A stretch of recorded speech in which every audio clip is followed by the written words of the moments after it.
Amreli collector કચેરીએ વિવિધ હિન્દુ સંગઠનો અને સાધુ સંતો અને ગૌ ભક્તોએ ગૌ માતાના મુદ્દે આવેદનપત્ર પાઠવ્યું છે. ગાયને રાષ્ટ્રમાતાનો દરજ્જો આપવા કેન્દ્ર સરકાર સમક્ષ ઉઠાવી છે માંગ. ગૌવંશના કતલખાનાઓ બંધ કરવા પણ સરકારને રજૂઆત છે. સાધુ સંતોએ ગાયને ભારતીય સંસ્કૃતિ અને આસ્થાનું પ્રતિક ગણાવી રાષ્ટ્રમાતાનો દરજ્જો આપવા માંગ કરી છે. કલેક્ટર મારફતે રાષ્ટ્રપતિ અને વડાપ્રધાને રજૂઆત મોકલાવાની માંગ સાથે આવેદનપત્ર સુપ્રત કર્યું હતું.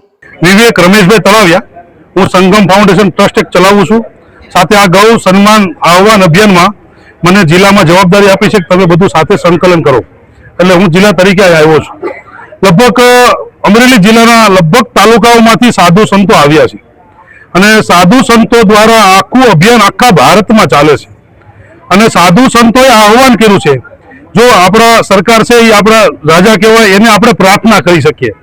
એટલે આપણા જે દેશના વડાપ્રધાન છે, આપણા રાષ્ટ્રપતિ છે, એમને આ આપણા અમરેલી જિલ્લાના કલેક્ટર દ્વારા એને પત્ર મોકલવામાં આવ્યો, લેટર દેવામાં આવ્યો છે કે તમે આ ભારતમાં આ ગાયને રાષ્ટ્રમાતા બને એ માટેનો પ્રાર્થના પત્ર આજે બધા સાધુ સંતો દ્વારા, સમાજ દ્વારા એમને આજ આપવામાં આવ્યો છે. આજે અમરેલી કલેક્ટર ઓફિસે સાધુ સંતો દ્વારા તથા ગૌ ભક્તો, આમાં કોઈ પક્ષાપક્ષી કે એ અમે કોઈ આમાં આવ્યા નથી, પણ એક ગાયને, કારણ કે જહાં જહાં દેનું દુઃખ પાવહી નગર ગાંવ પૂરા આગ લગાવહી, જ્યાં જ્યાં ગાયને દુઃખ પડશે એ નગરને ગામને હું સળગાવીશ.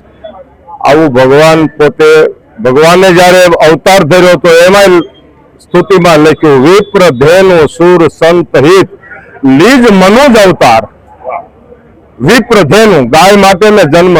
જ્યારે ભગવાન કૃષ્ણ અવતારમાં જ્યારે પૃથ્વીએ ગાયનું રૂપ લીધું, તો આ ગાયને રાષ્ટ્રમાતા તરીકે દરજ્જો કેમ ન અપાય? એટલે અત્યારે અમે વિનંતી કરીએ છીએ, જ્યારે યવનાક શાસનમાં પણ ગૌ વંશ હત્યા બંધ થઈ હતી, જ્યારે દિલ્હીની તખત ઉપર યવનાક શાસન હતું, ત્યારે રામાનંદ સ્વામીએ 13 કલમ લખાવી, એમાં ગૌ વંશ હત્યા બંધ થઈ છે. તેદી એ નાભાકૃતમાં લખેલી છે, તો તેદી જો થતી હોય તો અત્યારે કેમ ન થાય? અને અત્યારે કેમ ગાયને રાષ્ટ્ર માતાનો દરજ્જો ન આપી શકાય? એટલે ખરેખર આ અત્યારે વિનંતી કરીએ છીએ, જો વિનંતી સ્વીકારી લો અમારી, કારણ હરિહરાની મરજી અમે અરજી કરીએ છીએ તમને, પછી તો હવે શું કરવું? અરજી જો સ્વીકારી લેતા હોય તો અમારા માતા, ગાય માતાને રાષ્ટ્ર અમારી માટે નથી માંગતા, અમે 50 વીઘા જમીન નથી માંગતા, અમે ખાલી એટલું જ માંગીએ છીએ કે ગાયને રાષ્ટ્ર માતાનો દરજ્જો આપો, બસ. અને ગાયના કતલખાનાઓ બંધ થયા જોઈએ. તો આટલું બોલી મારી વાણીને વિરામ આપું.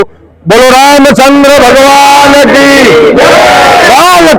જય ગૌ માતા, ઓમ નમો નારાયણ.